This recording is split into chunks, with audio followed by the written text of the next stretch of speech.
Graça e paz, amada igreja do Senhor Jesus. Primeiro quero agradecer a oportunidade de estar aqui com os irmãos hoje, de ouvir as palavras maravilhosas que o pastor já alimentou todo mundo, porque todas elas baseadas na palavra. Foi muito bom ouvir tudo, ouvindo ele falar do cristianismo, ouvindo ele falar do espiritismo. Me veio nada mais, nada menos do que aquilo que eu sempre falo. Nós vivemos no reino da luz ou no império das trevas, né? É isso aí que o pastor colocou para nós. Graças a Deus, os cristãos buscamos sempre o reino da luz. E irmãos, hoje eu quero trazer uma palavra para nós meditar junto, para nós nos fortalecer junto, e que está no livro de Lucas, no capítulo 15. É uma parábola do filho pródigo. Sei que todos vocês conhecem a palavra, mas hoje eu queria comentar ela com vocês de um outro lado, de uma outra visão, e que talvez muitos já pararam e pensaram, mas talvez tenha ainda pessoas que não, né? E a palavra de Deus, ela é sempre viva e eficaz. Então ela sempre tem como edificar a vida da gente. Jesus disse também: um homem tinha 2 filhos. O mais novo disse a seu pai: Pai, dê a parte da herança que cabe a mim. Então o pai dividiu os bens entre eles. Poucos dias depois, o filho mais novo juntou tudo e partiu para uma região distante. Aí ele esbanjou todos os seus bens numa vida desgarrada. Quando já tinha gasto tudo, houve uma grande fome naquela região, e ele começou a passar necessidade. Foi então até um dos habitantes da região, que o mandou para os seus campos, a fim de cuidar de porcos. Ele queria matar a fome com a comida dos porcos, mas ninguém lhe dava nada. Então, caindo em si, ele disse: quantos empregados do meu pai têm comida de sobra, e eu aqui, morrendo de fome? Vou me levantar, irei até meu pai e lhe direi. Vou me levantar, irei até o meu pai e lhe direi: Pai, eu pequei contra o céu e contra o Senhor. Já não mereço ser chamado de filho. Trate-me como um dos seus empregados. Então, se levantou e foi ter com seu pai. Ele ainda estava longe quando seu pai o viu. Encheu-se de compaixão e, correndo, lançou o seu pescoço dele e beijou-o com ternura. O filho então lhe disse: Pai, eu pequei contra o céu e contra o Senhor. Eu já não mereço ser chamado de seu filho. Mas o pai disse a seus servos: tragam rápido a melhor túnica e vistam nele. Põem um anel no dedo dele e sandálias nos pés. Peguem o melhor bezerro gordo, matem. Vamos comer e festejar. Porque este meu filho estava morto e voltou a viver. Estava perdido e foi encontrado. E começaram a festejar. O seu filho mais velho estava no campo. Quando voltava, já perto de casa, ouviu músicas e danças. Chamou um dos servos e lhe perguntou o que era aquilo. E ele lhes disse: o seu irmão chegou, e o seu pai matou o bezerro gordo, porque recuperou-o com saúde. Então ele ficou cheio de raiva e não queria entrar. O seu pai saiu e insistia com ele. Mas ele respondeu ao pai: eu sirvo o Senhor há tantos anos e nunca desobedeci a nenhuma ordem sua. E o Senhor nunca me deu um cabrito para festejar com os meus amigos. Agora, porém, que veio esse seu filho, que devorou os bens do Senhor com prostitutas, o Senhor matou para ele o bezerro gordo. O pai respondeu: filho, você está sempre comigo, E contudo, o que é meu é teu também. Mas era preciso festejar e se alegrar, porque esse seu irmão estava morto e voltou a viver, estava perdido e foi encontrado. Amém? Quero convidar a igreja agora nesse momento para vocês olhar comigo sobre essa parábola. Ela fala muito no nosso coração. Ela fala naquele filho que estava perdido e voltou para o pai, né? Mas vamos olhar para o outro lado. Como o pastor antes falou, existem pessoas que estão 30 anos dentro de uma igreja e continuam mortas. Esse filho mais velho que se irou com a volta do irmão mais novo, ele agiu dessa forma. Ele estava sempre com o pai dele. Ele estava do lado do pai. Quantas vezes nós vamos falar no Pai Celestial, vamos trazer para o espiritual essa palavra? Pessoas que estão a vida inteira servindo a Deus, dizendo servir a Deus, vivendo como se vivessem para Deus, mas são mortos. Porque quando eles enxergam uma pessoa que está no erro lá fora, se converter e voltar para a casa do Pai, essas pessoas condenam essa pessoa, agem como esse irmão mais velho. Quando uma pessoa está perdida e retorna, ela tem que ser abraçada pela igreja, assim como o pai abraça e se alegra com a chegada de um filho. Jesus diz para nós, quando tiver, eu vim para curar os que estão doentes. Eu não vim para quem está sadio. Ele veio para todos os que estão nele, amém? Mas ele veio para quem precisa dele. Ele veio para os doentes. E quem são os doentes? Vocês já ouviram falar? Muitas vezes eu já ouvi falar isso. Entristeceu meu coração quando diz assim: aquele cara, como o pastor antes falou, sobre um emblema de vergonha e dor. Aquele cara lá fez tudo que há de errado no mundo. Agora está se pagando de santinho. Está dentro de uma igreja dizendo que é crente. Ou seja, quando a hora dele chegou, glória a Deus, ele foi para a banda, ele foi para buscar o pai, ele foi para casa. Então, temos ou não temos o hábito de julgar pessoas? Porque você conhece uma pessoa 10, 20 anos perdida, quando Jesus resgata e ela volta para casa, alegra teu coração, vivifica o Espírito com a graça de Deus que Ele nos dá, que devemos viver em amor. Jesus disse como é que foi lá? Ele deixa as 99 ovelhas para ir atrás de uma que está perdida.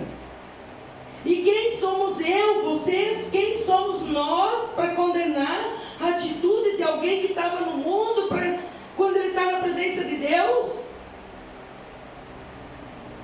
Nós não podemos fazer como esse filho ingrato, esse filho mais velho, porque ele estava do lado do pai. Ele quis que o pai expulsasse o irmão mais novo, que ele tornou para casa. Vivo, são. Quem é pai, quem é mãe, sabe que você pode ter 5 filhos, nunca vai ter um filho igual ao outro. São diferentes. Mas por todos eles nós oramos, nós dobramos o joelho. Todos eles, sem exceção.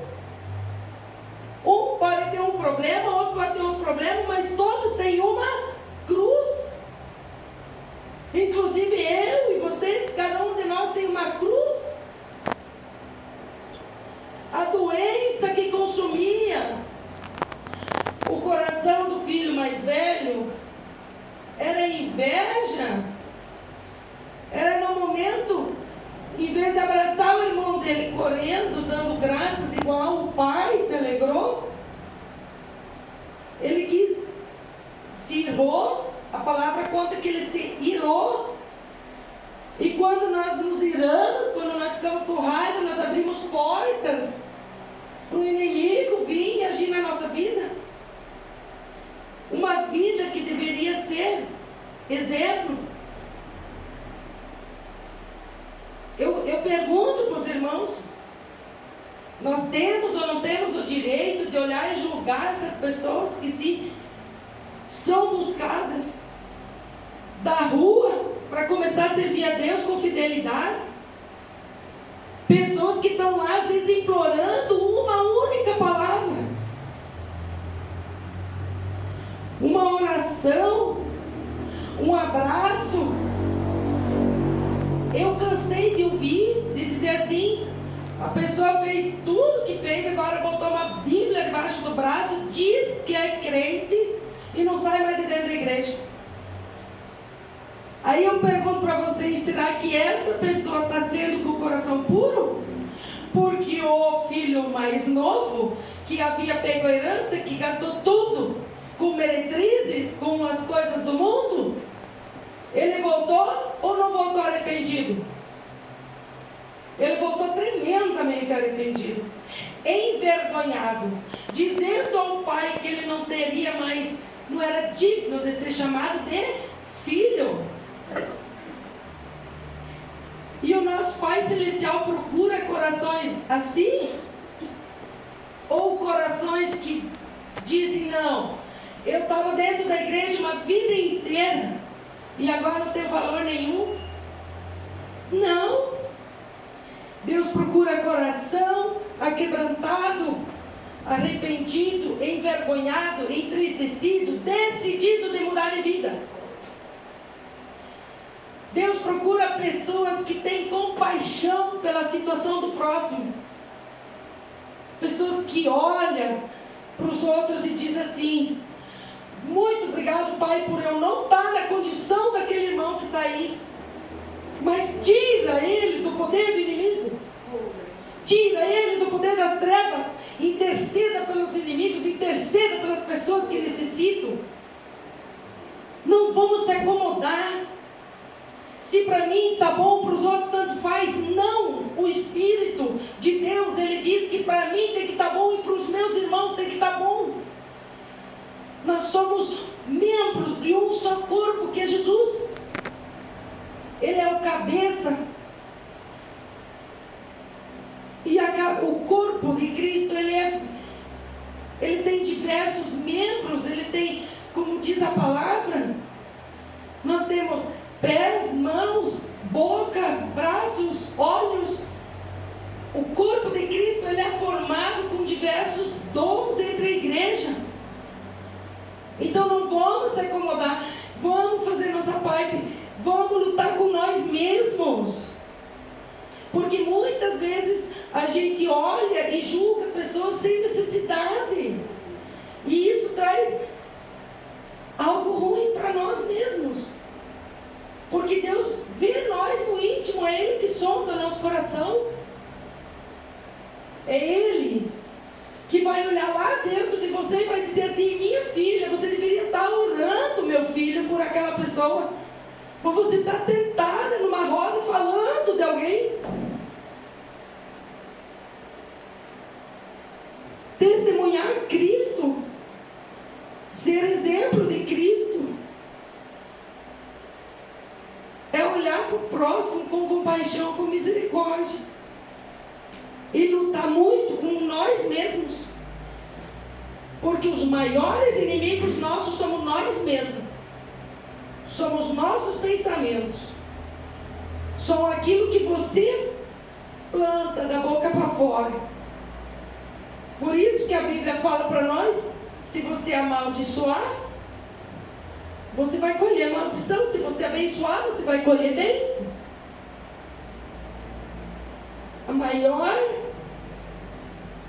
prova de que nós lutamos dentro de nós todos os dias é com o que você pensa e o que você decide fazer com aquilo que você pensou.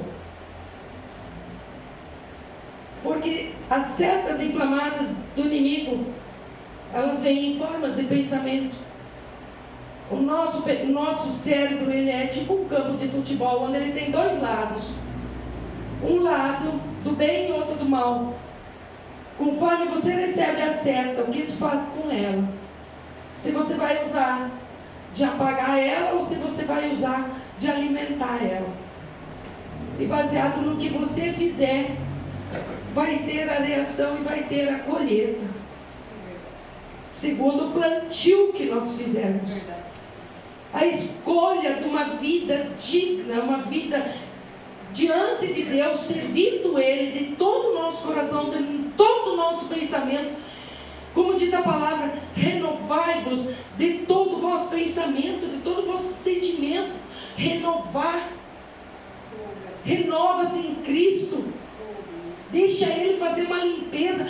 Começa a vigiar os pensamentos. Vigia aquilo que entra na tua cabeça e aquilo que tu libera da boca. Porque nós somos responsáveis por isso. Essa é a forma de vigiar que a Bíblia nos fala. Vigie. Não é você parar na porta da tua casa, olhar quem vai vir para te fazer mal. Não. É ali dentro de ti. Vamos lutar espiritualmente. Está pronto? Acabou meu horário? Então vamos aí. Eu queria só orar com a igreja. Eu queria pedir para vocês levantar, para nós fazer uma oraçãozinha breve, dizendo: Pai amado, fecha teu olho e fala comigo. Pai, em nome de Jesus, eu quero me colocar diante de Ti para ser vaso em Tuas mãos. Eu quero que o Senhor me encha com o poder do Espírito Santo, porque eu não quero ser vaso caído, porque vaso caído não enche nunca. Então eu quero, a partir de hoje, que o Senhor me encha e me levante, porque a minha atitude foi levantar e me colocar em posição de batalha, porque a partir de hoje eu serei um vaso em pé, que receberei somente de Ti, meu Pai, em nome de Jesus. Amém. Amém. Muito obrigado, pastor.